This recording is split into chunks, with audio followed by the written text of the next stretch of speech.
Welcome to the 28th Annual Conference of the International Environment Forum, a Baha'i-inspired professional organization for the environment and sustainability.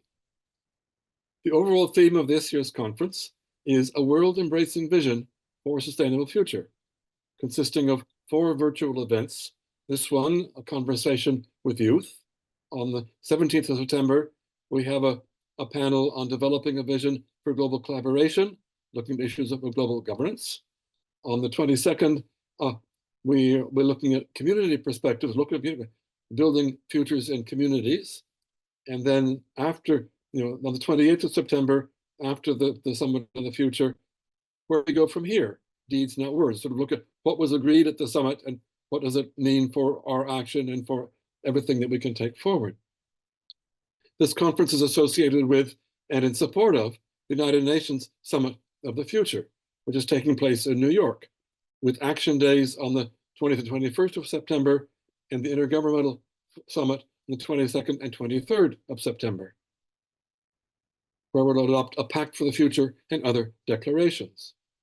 The Summit of the Future is a once-in-a-generation opportunity to reconsider what is wrong with global governance and what changes are required to address the urgent needs of today.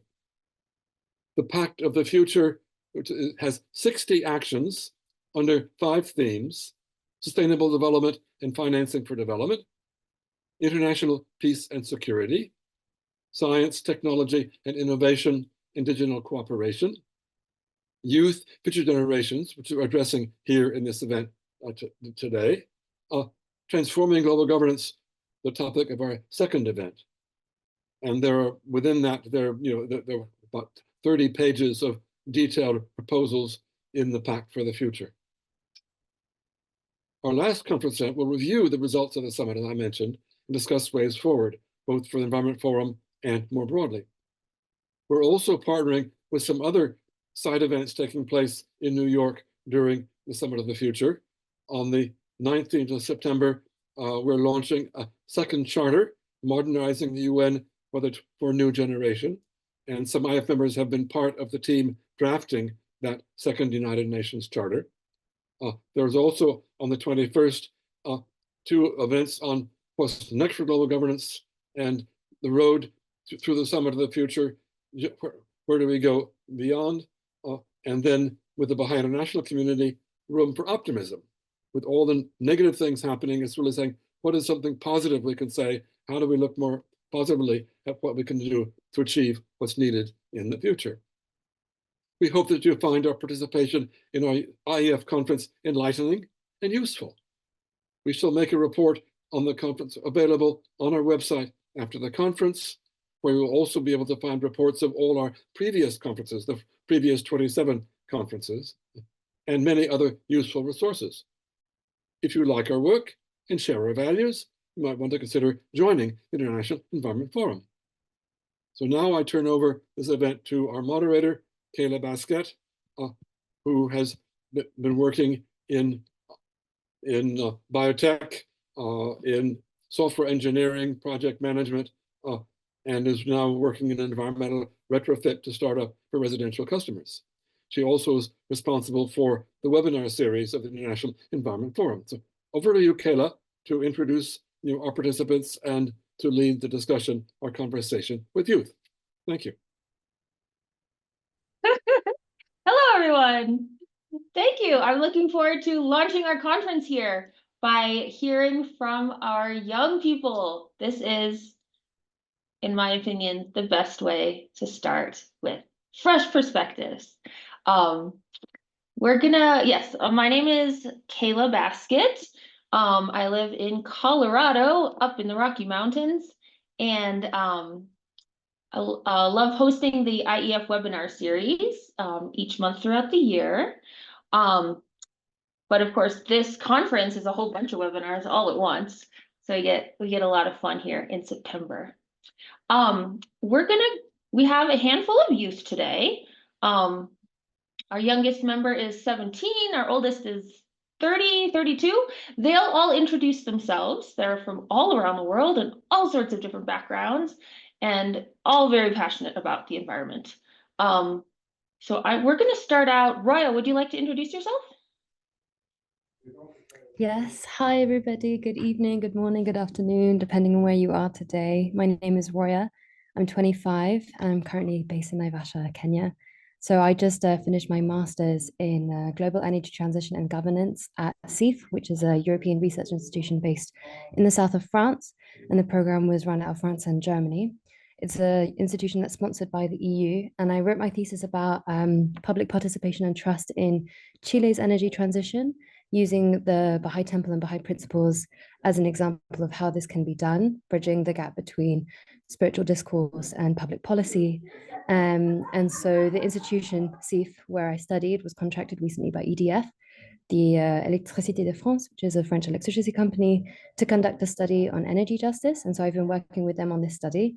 And so I'm a research assistant, and I've been analyzing sort of like national energy policy and strategies in the UK, and focusing on case studies of community energy, social acceptance, implementation of renewables, energy poverty, sort of all of this sort of social justice element of the energy transition that's often overlooked.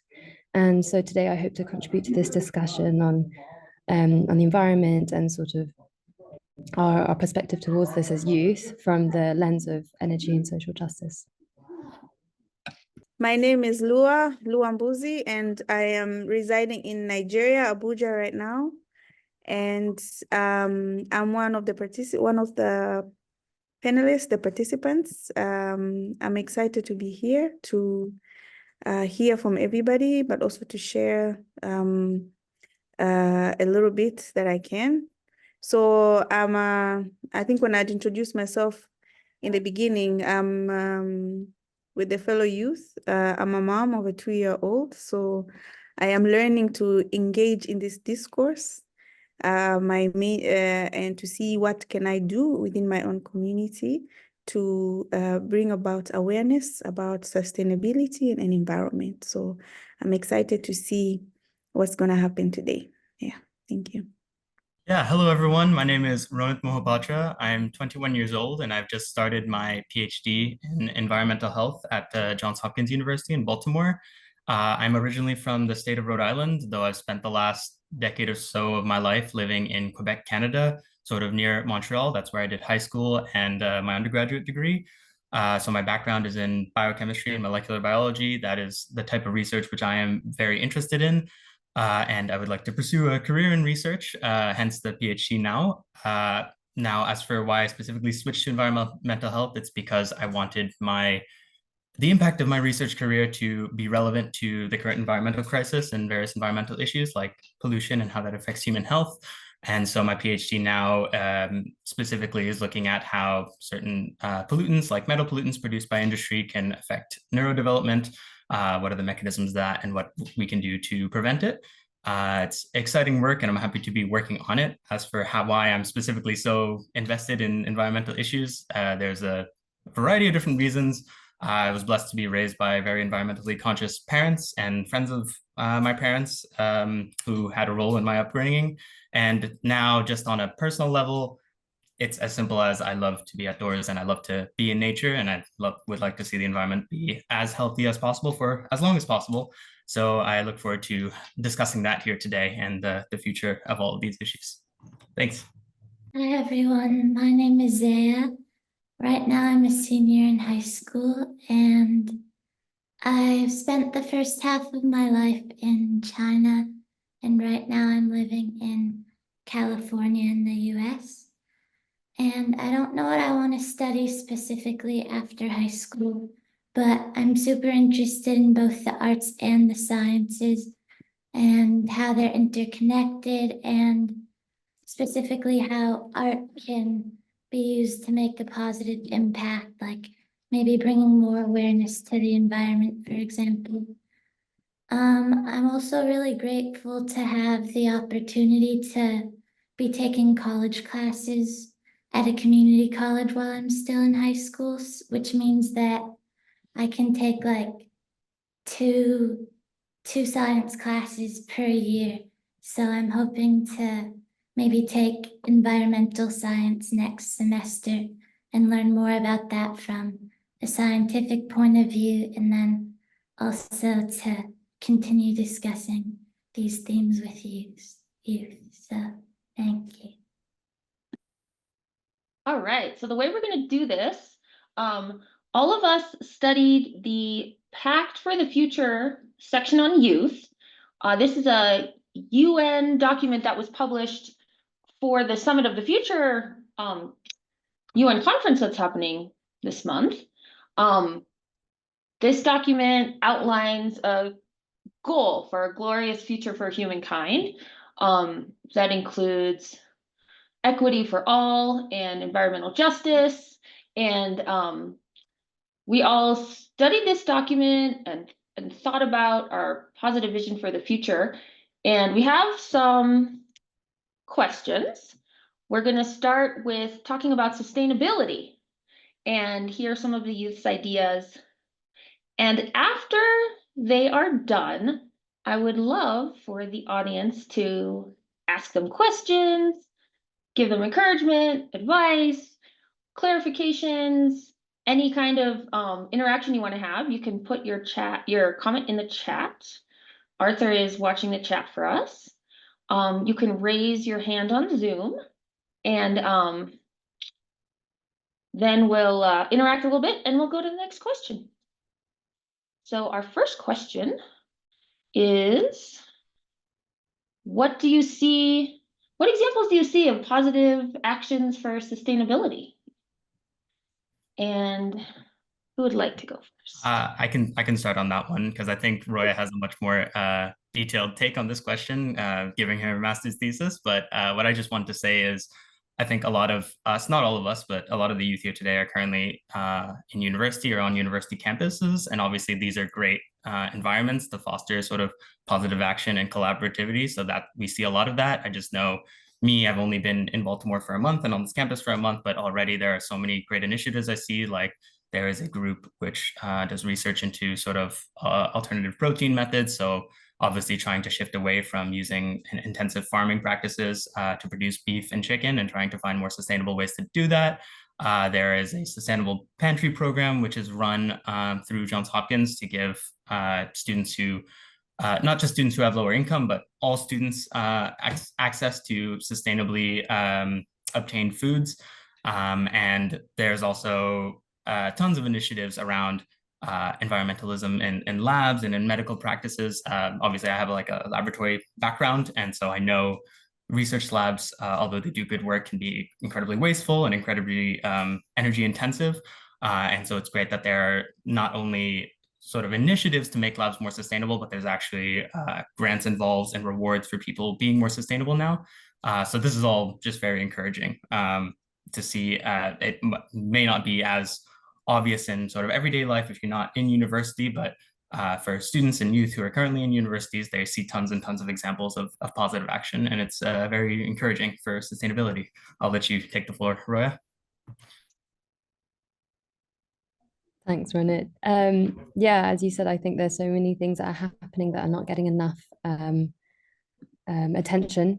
And this kind of brings a lot of hope when you think about what is the positive action being taken towards protecting the environment and making sure we're using more sustainable practices. I mean, there's so many changes of lifestyle that people are adopting. There's more activism on the side of campaigning for more policy in protecting the environment. I mean, banning single-use plastics is a huge win.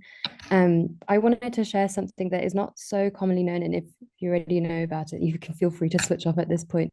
But it's something that I studied for my master's thesis, and I didn't know about until I did my master's either. But it's the concept of an energy community, which is quite popular in these days in Europe and in the UK.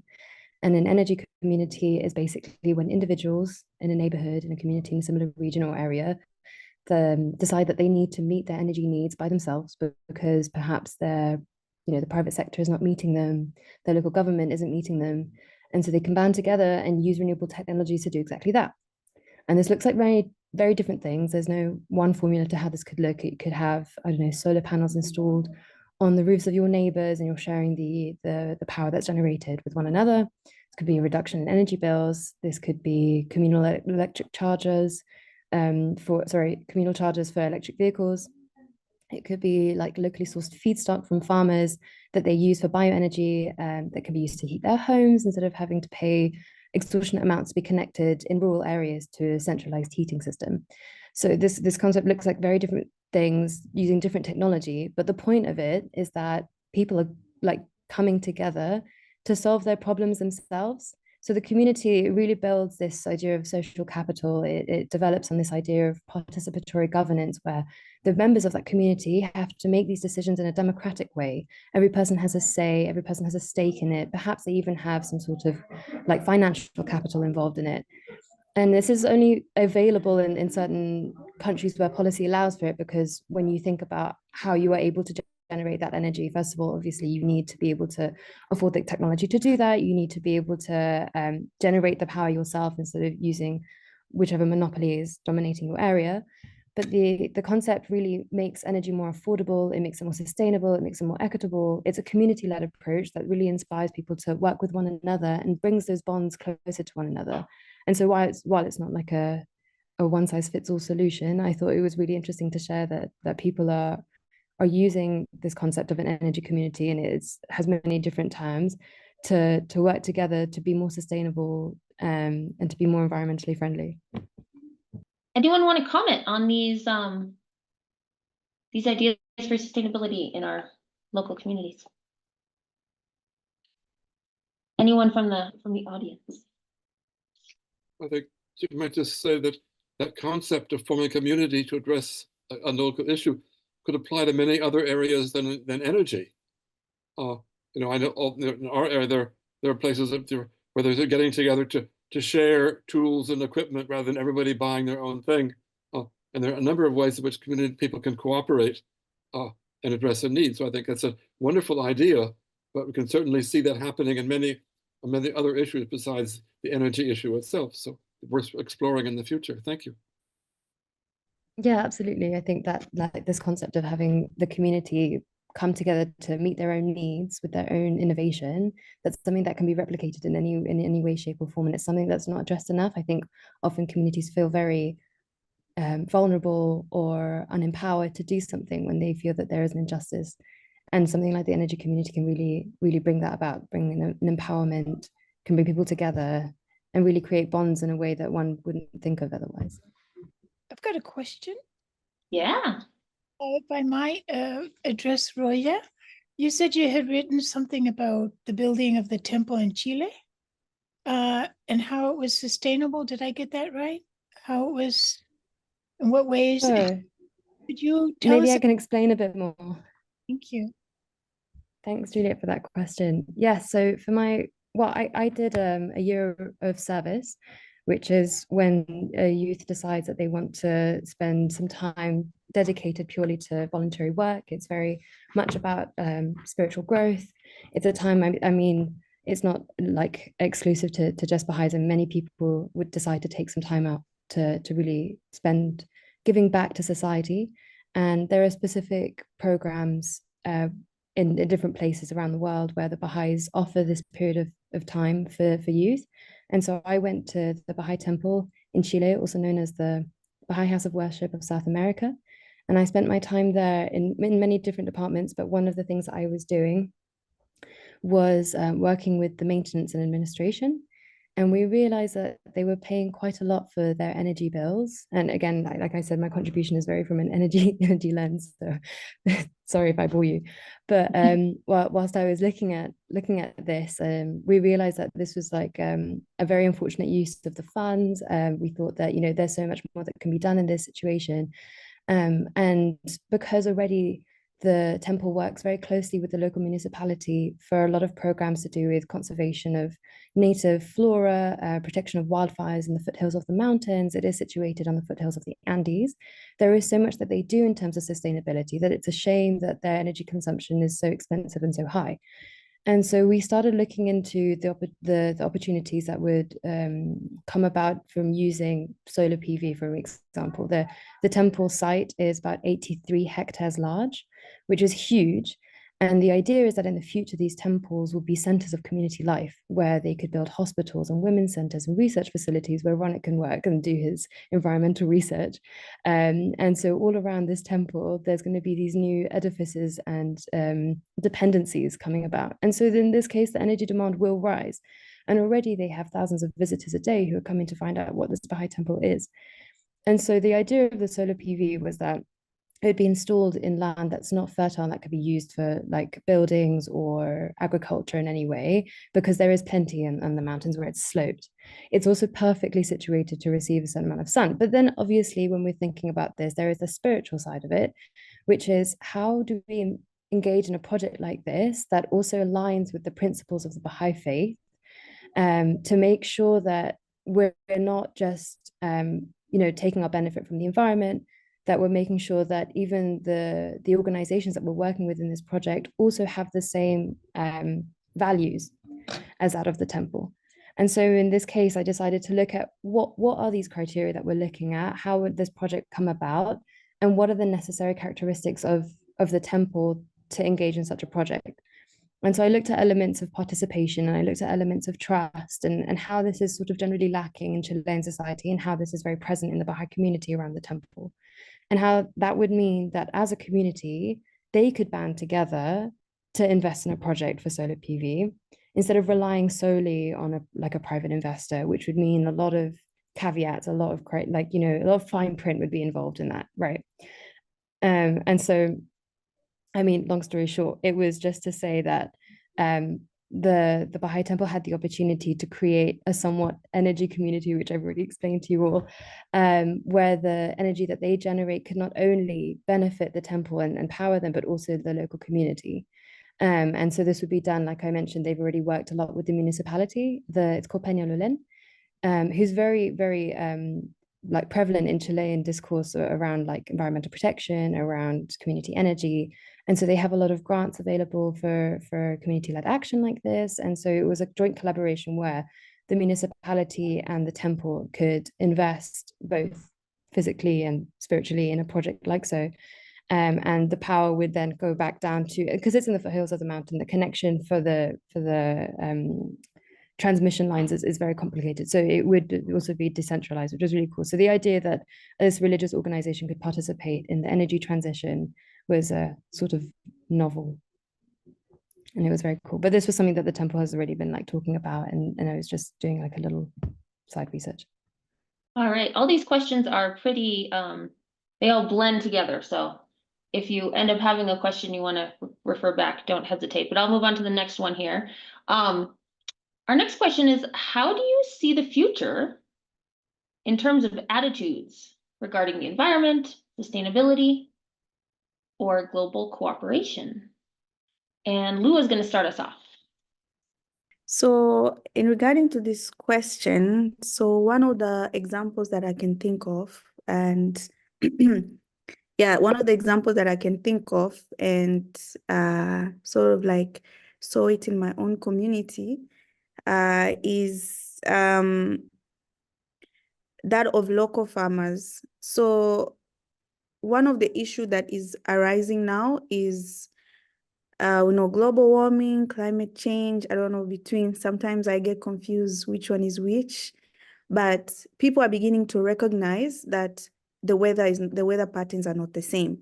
So we either have very long and intense summers, because we don't have very much winters here. We don't have winter, but I can say very long heat, and either we have a lot of rain, more than usual. So then either way is not good, especially for farmers. When you have more rain that you need, the crops can't survive. But also when you have more, when the dry season is longer, also the crops can't survive. So then these questions start arising, like, okay, so what's going on? Sure, something is different. And for many would share stories like, during my grandparents' era, and these are like villages, in the villages, even where my mom is coming from, people would say, well, this is not what used to happen when we were younger. We had plenty rain, we had all these things. So they are recognizing there are forces that are happening, and they're recognizing that the weather is not is not what it used to be. So then what I end up finding is that these local farmers end up coming together and start asking these questions. So what do we do? How do we adjust, or how do we adjust to the situation? Where can we go to be able to understand what's happening in our environment? So then these ideas of environment starts coming in. And of course, people start asking, okay, so maybe we need to look at our environment. What's going on in our environment? What is it that we can do that can help, whether it's planting trees? Are we having less trees than we used to have? And I think one of the things that you end up seeing is that now these, it starts like just a few farmers who are really just asking these questions, and where can they find solutions? And so from there on, you see groups of farmers who are forming and looking for collaborators, whether it's governmental assistance to see, okay, can you please help us understand what's going on in regarding to what's going on to the weather changes, because you see that also impacts the food. People aren't able to farm enough food, so hunger. So now people, they're beginning to really feel that, and you begin to see that they're realizing, okay, I'm not able to feed my family, what can I do? So, and through these global phenomena, if I may say that, through these global changes, people are this consciousness is being awakened, and now they begin to want to know more. They begin want to learn, where they want to learn, okay, so what can you do? How can they contribute towards this, to be able to sustain the environment, so that they can be able to feed their families, and, they can take care of their families. So that's one example in which I can share that, because of what is happening right now is pulling people together. There's this unity that is born out of that, to be able to solve problems, because now we're realizing it's not just individual, it's not any one person who can solve that problem, is when we come together. And so so that's one of the things that I can share. And yeah, Perhaps I can just expand on what Lua was saying. I think this Sure. concept of like collaboration. Sorry, I will deviate a little bit from the program, Khela. But after what Lua shared, I thought maybe this might be more relevant. This idea of that people are joining together in their like local communities, like we've established, is becoming much more prevalent. Like people are deciding that they want to address their needs, address their problems themselves, where they're feeling maybe a system is failing them. And I think that actually these systems, these governments are starting to realize more and more that these cooperation and collaborations are needed in order to achieve, let's say, a transformation towards more sustainable, more just practices. And something that, well, like I studied a lot in the last 2-3 years was this concept of a just energy transition. So we're talking, like Khela mentioned, environmental justice, and how is that involved in our like daily conversations? How are we considering that when we're thinking about using more sustainable practices? Whether that's thinking about the 700 coal mine workers when a coal power plant is being shut down. Where are their reskilling programs? Where are they going to? Or yes, this wind farm that we're going to install and on this land could power a few thousand homes. But if we're putting that on indigenous land, we're jeopardizing the herding and breeding patterns of local wildlife. Or if we're, I don't know, trying to make our building stock more efficient, and we're raising the criteria for having more energy efficient appliances, what about the people that can't afford these new appliances? What about those new boilers that are super expensive to buy? We're leaving people behind. And so I think this idea of like the social consciousness is becoming more aware. Like people are becoming more increasingly aware of the idea that justice doesn't just means like you can't leave people behind. You can't worsen environmental injustices. It's not just about that. It's also making sure that there are no new ones. If I could add on to that very quickly, just continuing on from what Roya and Lua were both saying, I think nowadays in public health, we say we've gone through sort of 3 phases of public health. One which was very focused initially on sort of what the individual can do for them, like personal hygiene, and one followed by that one which was looking at the environment of the individual. And now we say we're in the 3rd phase, and I think this applies to environmental sciences and sustainability too, where we also consider the society as a whole. And equity is a major component of sort of modern public health and environmental health. And I think that transition, although it's come slowly, is one of the few benefits that have come out of the climate crisis, is that there has been this realization that the world needs to be more just before we can take radical solutions to combat very complex issues. It is important that we have an equitable framework to begin with in order to move forward and, like Roya says, not leave anyone behind. So I think just to say, in multiple fields, that is like becoming a huge focus, and I think it's really great to see. All right, this Hack for the Future talked a lot about actions that kind of require government structure, government initiative. So one of our questions for the youth in response to this is, what actions can youth take without waiting for their governments to take action first? Yeah, I know I just talked, but I can take up from this point that, well, it's very similar to, I think, what I talked about in the first question in terms of forming local communities and looking for local solutions. I think one point that is really important to me and important to discuss in terms of actions we can take without waiting for the government is there's a lot of climate change fatigue and climate change nihilism among the younger generations, because we have been living with climate change our entire lives. And as much as things have changed, and I like to be an optimist and focus on the good, a lot of people would say they haven't changed fast enough. And you know, there are still many situations which are getting worse, and it's very easy to fall into a, you know, what's the point? There's, you know, nothing's changing when you look slowly at huge governments, which, you know, function through bureaucracy and take ages to get very meaningful action done, even though some meaningful action has happened over the last couple of years.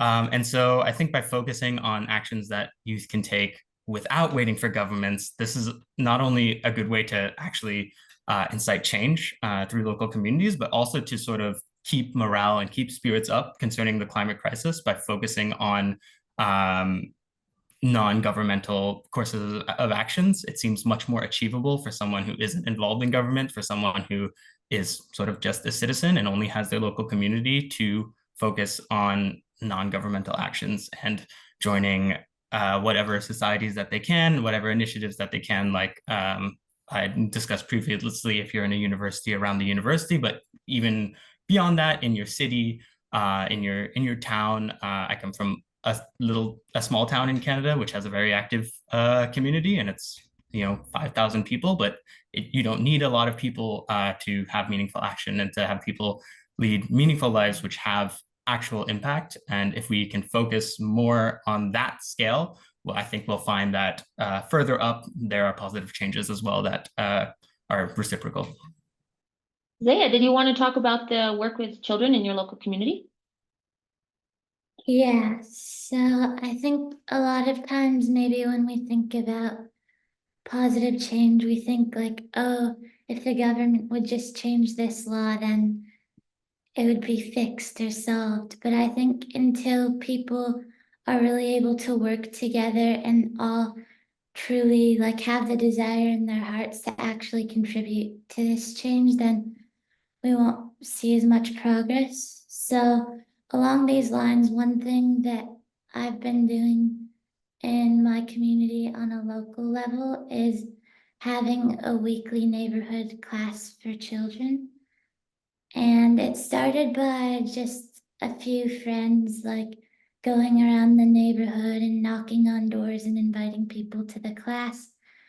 And after a while, a few families came and we started going through a curriculum where it starts off like each week the kids learn simple qualities like trustworthiness, kindness, generosity, love.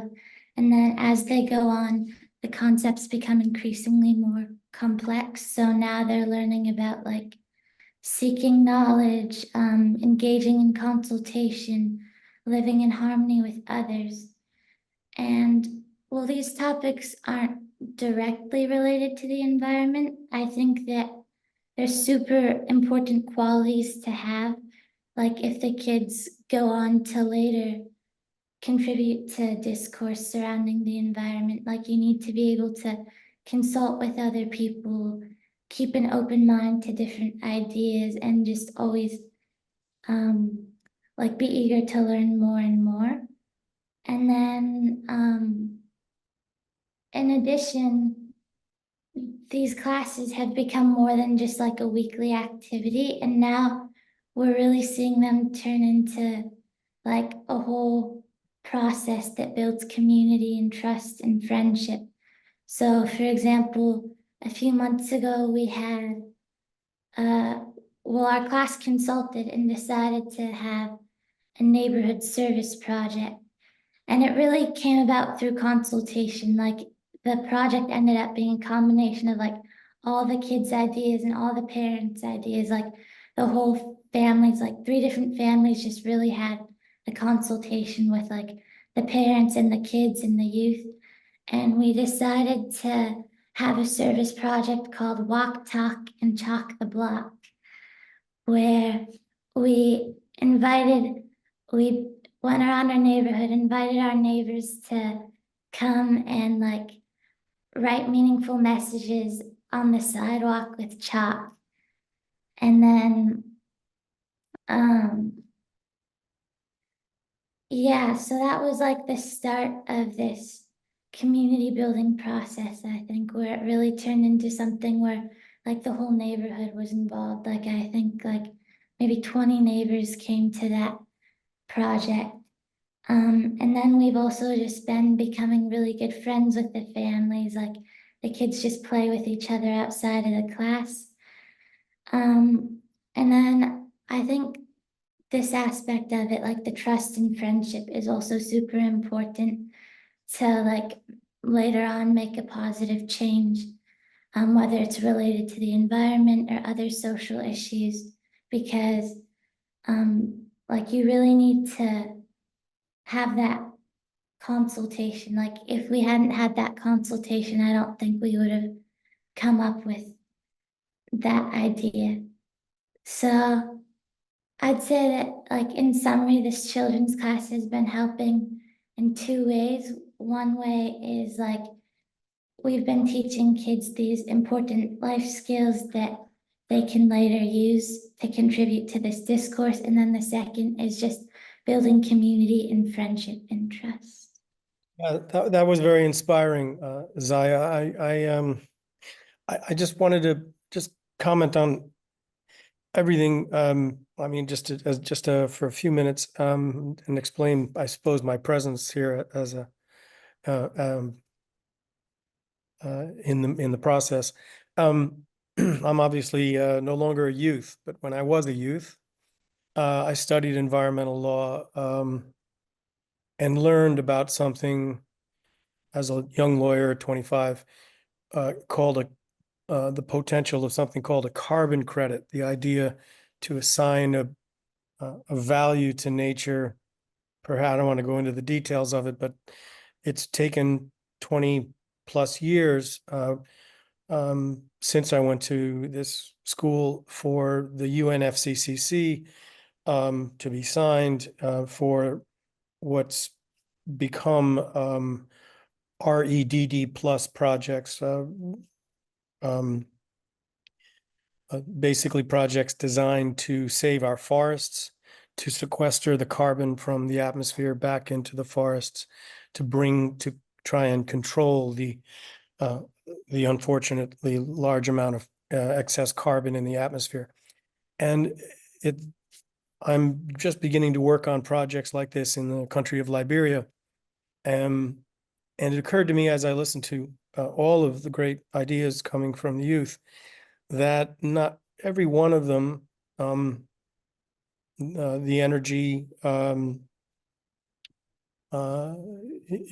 these different activities that you're all touching on, the energy community, the education of children, and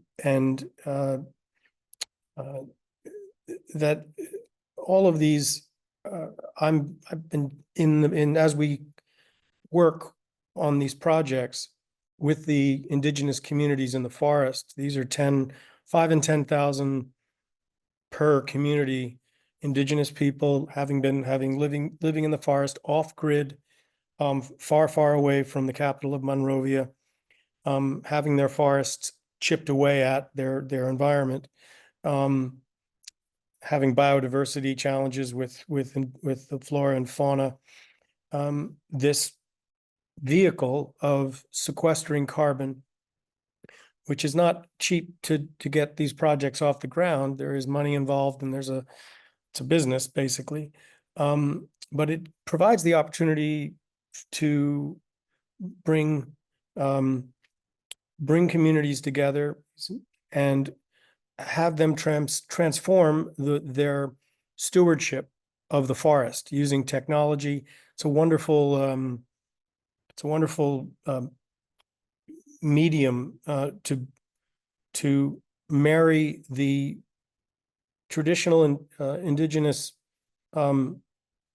know-how of living in the forest and communing with the forest with some of the more modern technologies that may allow us and them to earn a living while saving their forest and serving us by sequestering the carbon. I don't want to get into the economy of all this, and there may be some folks on the call, and there's certainly been some bad press in recent years about how these REDD plus projects are implemented.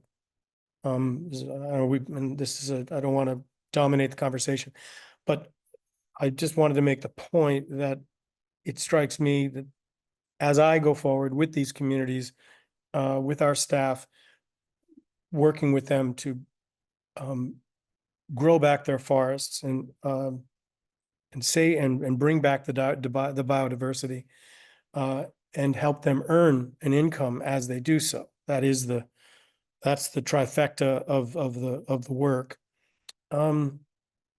Ideas like you've shared with us today are very helpful, and I'm taking notes. So thank you.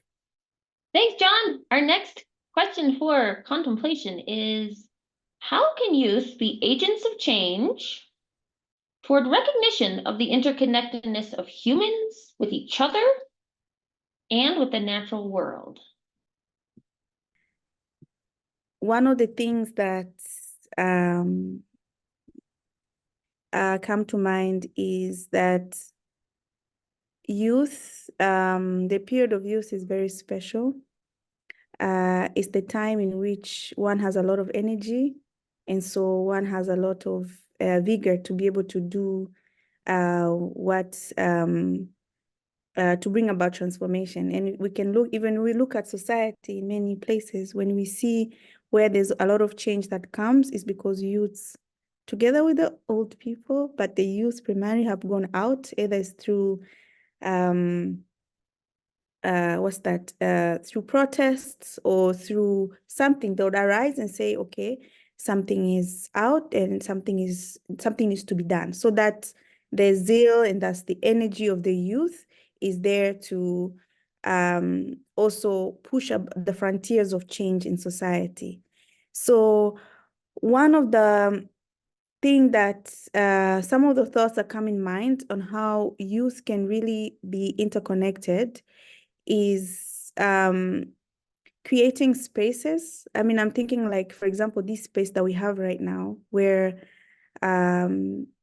the youth are also taking charge in talking about these affairs that are happening in society and how they themselves are interacting with the environment and how they themselves see as protagonists, active agents of change. They're not just young people who are sitting and waiting for something to be done, but they are actually seeking to do something, to bring about change. And I wanted to give an example of there's a process in the Baha'i community, that I'll say is a mode of operation or is a way of learning in which youth go through these materials, and this is called an institute process. And basically, the youth go through these materials that equip them to be able to navigate the world around them. So how do they manage, let's say, for example, if they're dealing with hope in the times of, and especially when we talk about, let's say, environmental changes that are happening within society and the concept of hope. So how do we translate that idea into action? How do we help the young people translate these ideas into action? And so there's this process, there's this process that is happening in the Baha'i community, where young Baha'is together with their friends in the community come together to study. And when they study, they act. So they study and act at the same time. And they study these materials that equip them, again, with this knowledge. And they go into the field and test this knowledge. And then they come back and reflect and see what happens. And say, okay, what are we doing? Are we in line with what we are doing? Or do we need to change some of the principles or change some of the mode of operation that we're using? So maybe an example that I can give is, so an example of this group will be like a junior youth group. So one of the things that they have to do is to do service projects. And these service projects, it can be, for example, even to do with environment. I think there was one junior youth group that went out in their community and they started picking up trash to be able, because that's one of the needs that they saw, that, okay, there's an issue within our community and that we're not able to take care of our environment. So what do we do? How do we bring this understanding to everyone in our community, so that this is not just something that the youth does, but this is something that everybody participates in this process? So these youth come together, they sit, they consult, and after consultation, they read their reality in their community. So they're not just consult, but first they have to read their reality. And after they read their reality, then they say, okay, they identify the need. And when they identify the need, then they come up with practical solutions and then they put them into practice. And then after that, when they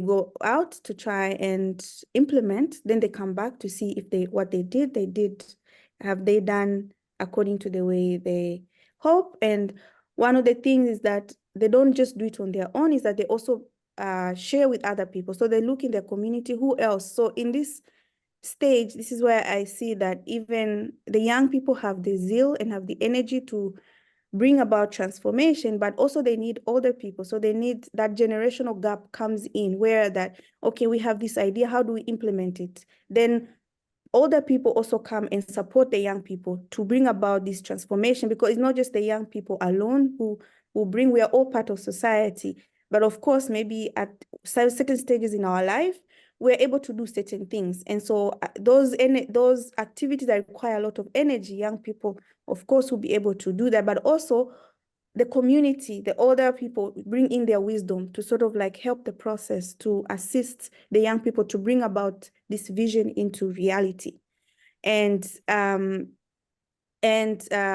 now one of these positive thing about these junior youth groups is that they actually they create that connection, that friendship, that camaraderie, where you're both going out in the field and you're solving a problem together. You're not doing it on your own, you're doing it together. And when you come back, when you sit and reflect, you reflect as a team. So what has happened? What could we have done better? How could we have, maybe who else could we look at and to bring about, so that they can also assist us the next time? So they, how do I say, they start learning to look at resources outside themselves to see how can they bring these resources on board. And for me, I think that that's another practical example that I can give, where in many communities around the world, who are actually trying to use this, the junior youth groups, to be able to help the youth recognize the interconnectedness of humanness, and also to take care of the environment. So maybe I can give an example. Maybe one example I can give in terms of, yes, Nene, that's my child. Hi, Nene. Yeah, so yes, Mama. Okay, so one example is that there was a community where they did notice that their environment was not clean. So what they did was that they said, okay, how do we bring that consciousness? So they went to clean their neighborhood or their streets, and then as a way to bring that awareness, they painted white trees. They used like lime and they painted the trees white. So that is like an example, like, okay, we want people when they see this to sort of like, oh, okay, why did they paint like this? So it starts sparking a conversation. Say, oh, okay, oh, why are you painting? Why did you paint like that? We did that to bring the awareness. So then the community say, oh, okay, we need to start, okay, then we need to start taking care of environment. Yes, we need to start planting. So the conversation really, it boils over, and everybody starts participating and participating. And again, that's an example that maybe I can give, that I can say that the youth are recognizing the interconnectedness, and they are and yeah, that's what I'll say for that. Yeah, thanks. Maybe again, I could expand a little bit on what Lua says. I think it's been very clear from the conversation today, like Ronit, Zaya, and Lua have all shared that the tool of education is absolutely invaluable for youth in this transformation, in this process of change. And I wanted to share an example, but before that, it just kind of came to mind how much this age of youth, I find that often we really take for granted when we do have access to education, especially university students. You know, we reach this stage of so wrapped up in our own research or our own little bubble that we forget to look outside. And when you're at a university and you have access to all of these resources, it's such an opportunity to learn. And it's always good to remind youth, and every one of us can do that, remind our peers at university or youth that we're surrounded by, that there are so many opportunities available to them through their institution. Universities, at the end of the day, they're places of research and experimentation and innovation, and there are places like where we can learn and experiment and bring these innovations to a mainstream level. But I wanted to share an example that I was very fortunate to have recently. This experience, I was in rural Uganda near Lake Victoria. There is a rainforest called the Mambira rainforest. And this may be very relevant for John and what you were saying about the protection of forests and biodiversity. The Mambira forest is very strategically important for the protection of biodiversity surrounding Lake Victoria, going all along the River Nile in this region of Uganda. And in the surrounding areas, they've been growing a lot of cash crops, a lot of sugarcane and coffee, which are very high turnover rates and very easy money. And because of that, they've been taking a lot more land and cutting a lot more trees from the rainforest to be able to use this land for agriculture. And whilst there is sort of like this dichotomy between being able to use this land to grow an economy and being able to bring people livelihoods, at the same time we're endangering a rainforest. And so when I was visiting, I was very lucky to be part of this sort of ecotourism. And so the local youth in like the surrounding villages had kind of created this like camp where they invite a lot of it was much more for like local students than it was for tourists, but they invite schools from around the country to come and partake in activities in the forest. And they don't use, it's very eco-friendly in the term that they don't use any bug spray. Like there's not going to be any fumigation. You're going to get like a full wildlife experience. You get all the bugs, all the spiders, and there's no cutting down of trees anymore. There's a completely protected area now. And what they do is they bring kids to this area. They have a whole kind of outdoor classroom set up, and they teach them about what are the importance of the local plants. And they'll tell you, so this is a plant that is used for medicine. You use this for coughs and constipation. And this is a plant that's used for other like medicinal purposes, and they'll go through what are the different like important aspects and how it's all like circular. And in doing so, those kids then can go back to their own villages and own communities and say like, hey, look, mom and dad, like, actually this is really important. We learned about this today. And it has this ripple effect. And so they often have kids who've come to that program, come back to serve as guides or to live in that local area or to also participate in these practices. But what it's really had an effect on is the local regions where these sugarcane crops were being grown. They've completely stopped to cut down and deforest the region, because there's such a stronger awareness of the reasons why biodiversity protection is so important. And so because these youth had sort of banded together to spread awareness about it and hold these environmental educational programs, like you can't take any plastics into the vicinity, you know, making sure that there's no littering whatsoever. Like small things like that have a really big impact. And it means that those in the surrounding villages, those people that are there and how their little actions are really impacting something so much larger than them is something so much more important now. So yeah, the value of education, guys. Lillian.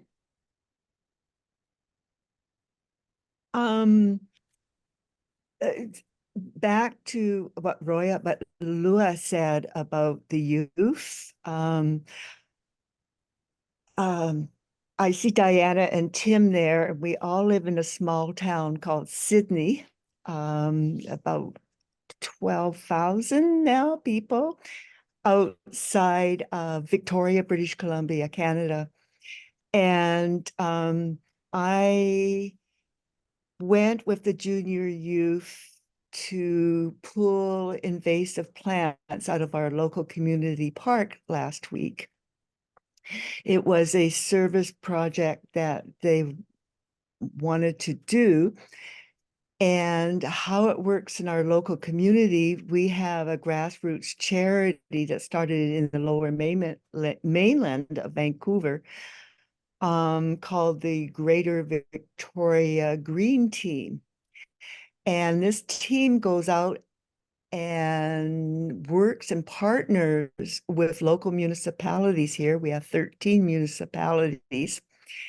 And I think they use social media, etc., and they find mostly 19 to 34-year-old young people. And sometimes they have a standby list because so many young people want to volunteer their time pulling invasive plants out of the local community parks or through a trust, and they also pick up litter. But thank you, 1,000 thanks. I think in Norwegian that's tusen takk. But it just thank you. Thanks, Lillian. All right, I'll pose our final question here. How can youth promote harmony between people and with the natural environment? I think Lua has a comment about using the arts. Yeah, so I was thinking that one of the things that came to mind is that I was thinking us who are in the developing world, they use that term. If we look, like, illiteracy is still a very big issue in the world. So maybe in the advanced world, maybe we can say we've minimized it a little bit more than maybe in the developing world, in this other side of the world. And sometimes when you talk about, when we have conversations like this, and I think Roya was sharing this earlier, that it has to be inclusive, because the world is ours. This earth belongs to all humanity, and we need to do as much as possible to make sure as many people participate, so that the transformation is everybody has to see a stake into this process. And so I was saying that, I'm staying in Abuja, which is a bit, it's on the boundary, but it's the northern part of Nigeria. And there is the illiteracy level, I don't know if it's illiteracy level is quite high. So many people can't read and write. And to be able to engage in discourse like this is very challenging.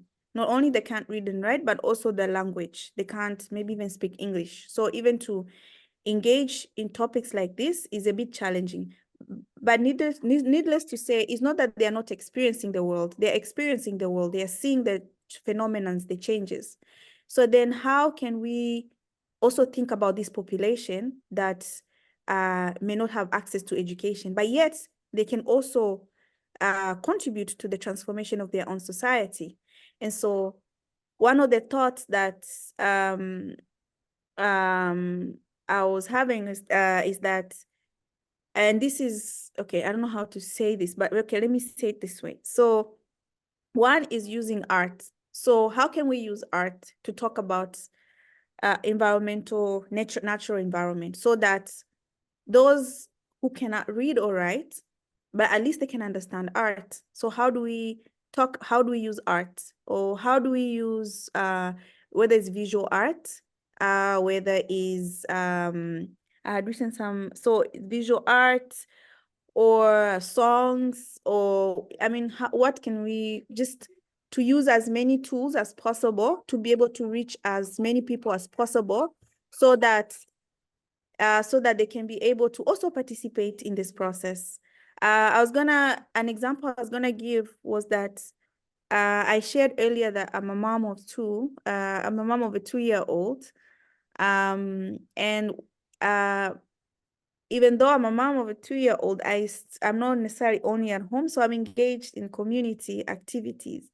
And so one of the things that I have seen is that even the process that I was sharing earlier about the junior youth program, one of the challenges we see is that there are these youth so wonderful, eager, and you can really see in their eyes that they really want to bring transformation.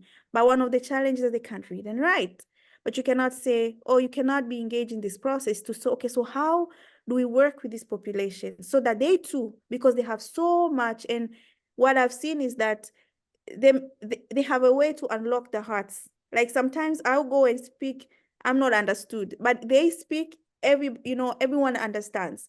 So it's like, okay, so they are able to communicate. So how do we engage with these people in a way that is not just limited alone on literacy, so that as they are advancing in their intellectual growth, in terms of reading and writing, but they are also, in their own way, they are also participating in bringing about change in the society, especially now that we're talking about natural environment, so that we don't leave them behind, so that they too see them, they are also interconnected in the global part of youth. They're also connected that way, because that's the grassroots action is so paramount to this transformation, and the youth involvement in these initiatives is like indispensable.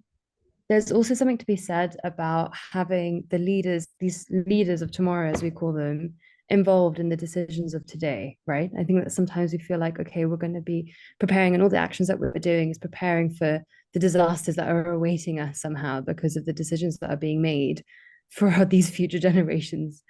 And I wanted to share like maybe some ways that youth can feel more empowered to be involved in these decision-making processes that are often overlooked or just maybe not known. For example, in Chile, and I'm sure in many, many other places, there are like organizations that have dedicated funds and programs for youth empowerment and involvement in climate action, right? So they encourage youth to create proposals that would then lead them to accessing financing for them to be leading these actions themselves. And this comes back to this change at a grassroots level, because it can be something that's addressing a problem in their local community as well. And there's just not enough awareness or publicity that these funds and these resources exist for youth to be using, specifically for youth. And another one is, there is this organization, the EU, and like these forms of governance that we currently have are changing, as we know. Like before our eyes, we're seeing governments and local authorities, they're changing. And I think that the involvement of youth cannot be understated. For example, in the EU, they've been trying out these new forms of governance known as like region strategies. And so, for example, in the Alpine region, which covers like, I think 6 different countries, including like Switzerland, south of France, Italy, and all of those regions that cover the Alps, because it shares such a geographical phenomenon, that governance has been dedicated to a specific body that's made out of a General Assembly, an executive board, and action groups. And one of these action groups is youth-led.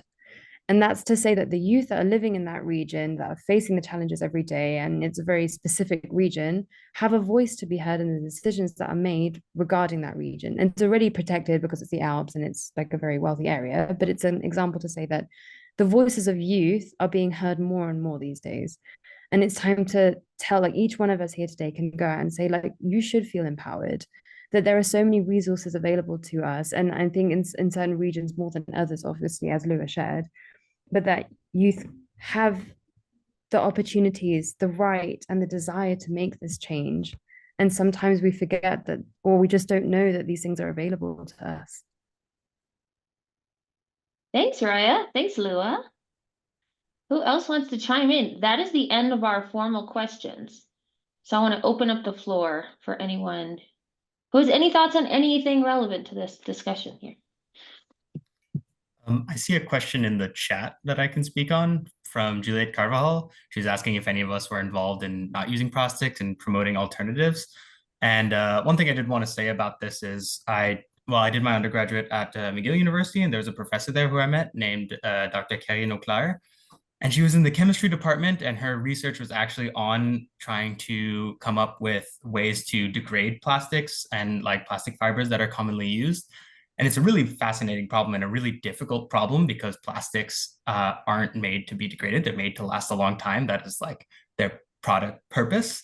And so this is something that's important to think about when it comes to looking at alternatives to plastics, is that what Dr. Auclair's group was trying to promote is when we look into alternatives like biosynthetic fibers, which are maybe more compostable or more biodegradable, it is important to look at every step in the manufacturing process and to be sure that we're not extending the half-life of these fibers beyond their useful life.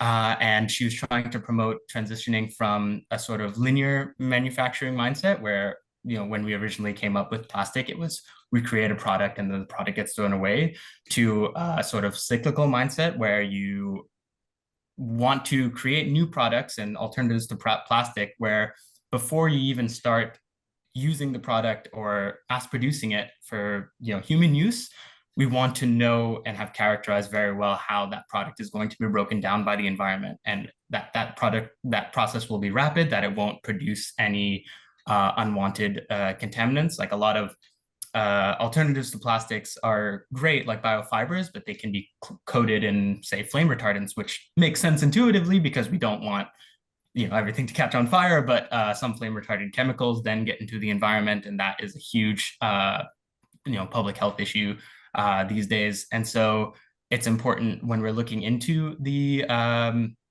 alternatives to plastic and alternatives to any product that we don't want to use anymore and we want to transition out of, that we consider the full pathway of what's going to happen to that product, and that we're sure that, and it's difficult to do, but it's so much easier to prevent than it is to, after the fact, try to deal with that problem. And so if we can make sure that we're producing new materials which we know how to deal with, then, you know, Dr. Auclair would have told you it would be so much easier if people who had first come up with plastics had also thought about how they would be degraded, and then her work would not be as necessary, which is what we would all like. So yeah, just to comment on that question from Juliet. You illustrated an important point for youth today, and that is, you know, one thing to be learning is to learn to think in terms of systems, to think in terms of the whole, and not just the narrow specialties, not get stuck in one particular silo.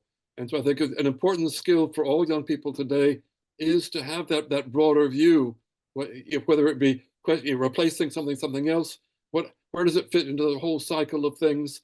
When you're looking at the social impacts, if you're phasing out an industry, how do you find, you know, other employment for the people who work in that industry to leave no one behind?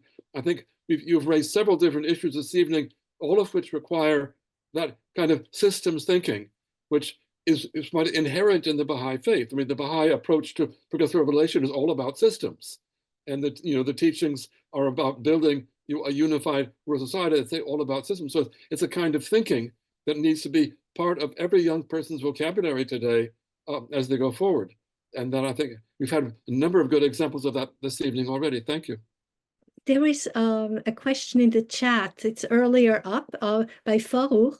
A recent study shows that most people in 35 countries see the UN favorably, but views have dipped in some places. What can be done to engage engage the youth more at the UN level and to improve the perception of the youth and the public? So how to improve the perception of the United Nations among the youth, and what can young people do? The last was my own wording. I would say part of the answer is to reflect on what kind of United Nations we want for the future, and to reflect on reform of the current UN system. That's definitely need to be reformed, because the way the UN currently functions is definitely not functional the way it should be. So there's a conversation to have about that, and what youth could bring into having a more united nation, a more just also interaction between nations. I was just going to say that what got me connected to the UN was the UN Club when I was in high school, and then also in college. And ever since then, not that I've necessarily followed the UN really closely, but ever since then, I have been very interested in it. I don't know if UN clubs are still in high schools, in whatever countries we may be talking about. I grew up in the US, but it's a possibility to start UN clubs in schools maybe. And that gets students connected fairly young. And then we went out in college, we went out to high schools and did programs about the UN in various high schools where I grew up. So it was one of the funnest trips we used to take. And anyway, that's just one thought about it. Absolutely, run it, and then Arthur. Yeah, I was just following up on what Laurent was saying, is just that I think the reason maybe confidence in the UN has dropped is simply because of how it's set up. And well, I'm talking for me personally, I can't talk for everybody, but it seems like systematically the way decisions are taken in the UN, it doesn't appear to be the fairest system. Like, you know, I know there's this veto system with certain countries having significantly more power. And just when you have a system that is set up like that, it's very difficult to have confidence in that system over time, because people will see that in the way that the UN responds to various global crises, it is not necessarily always just, and it's not necessarily always equitable.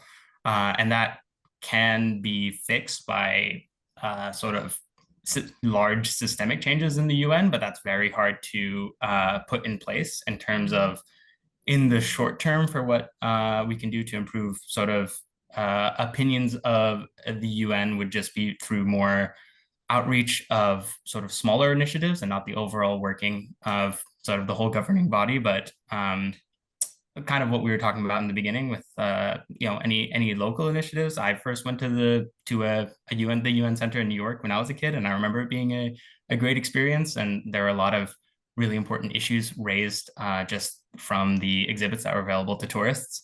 And I think focus on those issues and the initiatives would go some way to raising public opinion. But overall, if we're taking the UN as a whole, it would require some more systemic changes. Arthur, and then Raya. I think, you know, as pointed out in the chat, the next event in this conference, the IEF conference, is in fact on those changes, on the need for changes in the global governance approach. And of course, it is one of the 5 themes of the Summit of the Future, is the involvement of youth. So the fact that they have actually put that on the agenda as one of the 5 major themes of this Summit of the Future shows that there's a growing awareness that youth cannot be excluded. And I think that's really where now it's for young people to leap into those opportunities. The doors are going to be opening. There are going to be ways of getting youth representation at the UN. Youth should join national delegations and be part of the negotiating process. So there are going to be more and more opportunities for youth to engage and to work positively at building that. And of course, as I mentioned, you talk about the larger systemic changes. We also are working on that with both the Global Governance Forum and the Climate Governance Commission.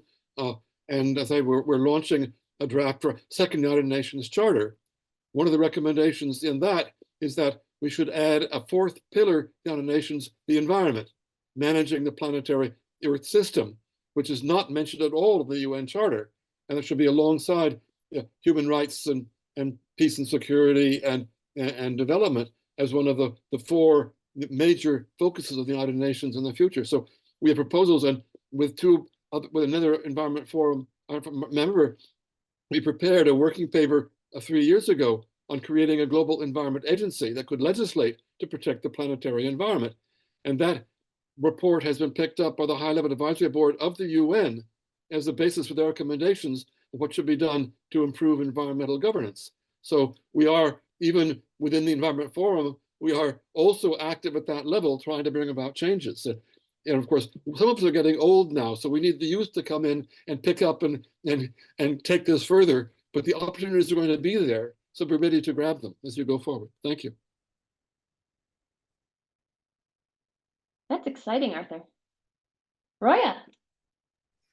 Sorry, I know everyone's super tired or like ready to go and do the things they need to do, so I'll make it quick. I share a lot of the sentiment that Ronit had shared. I think that it's very hard for youth to connect with the UN these days. It somehow feels quite intangible because there's so many youth, as we've established, that have this desire to make a change. And the UN has always represented this organization that can embody that change, that can stand up for justice. And somehow recently that maybe that action or that like actual meeting these sort of ideas or expectations of the UN are falling rather short.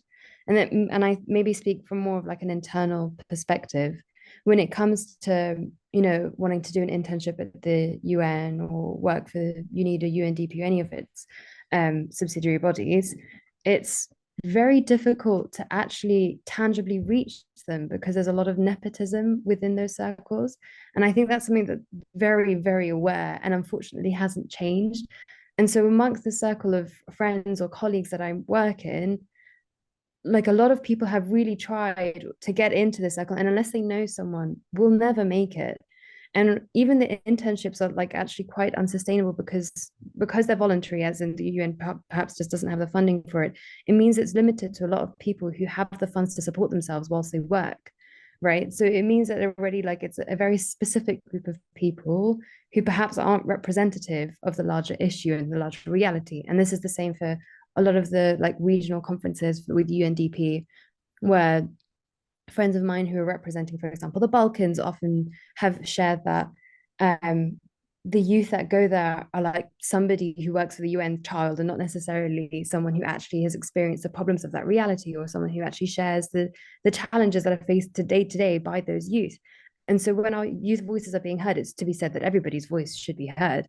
But then perhaps sometimes some are being heard louder. And like Lewis shared, not everybody even has access to these spaces. And so when we do have the opportunity with the UN to do something like that, it should be taken very carefully to make sure that those that are facing the real challenges are having their voices heard. All right, we're coming up on the end of our time slot here. I want to thank all of the youth for coming and sharing your lovely souls with us. And thanks for participating in the discussion today, guys. I also wanted to say thanks to you, Khela, and to Christine Mueller for organizing this whole thing and for giving us this opportunity to talk. I really appreciate it. And I hope everyone here who came, you enjoyed the conversation and you enjoy the rest of the webinar series. Thank you. Yeah, thank you for organizing. Thank you for having us. Thanks for taking the time to listen. Thanks, everyone.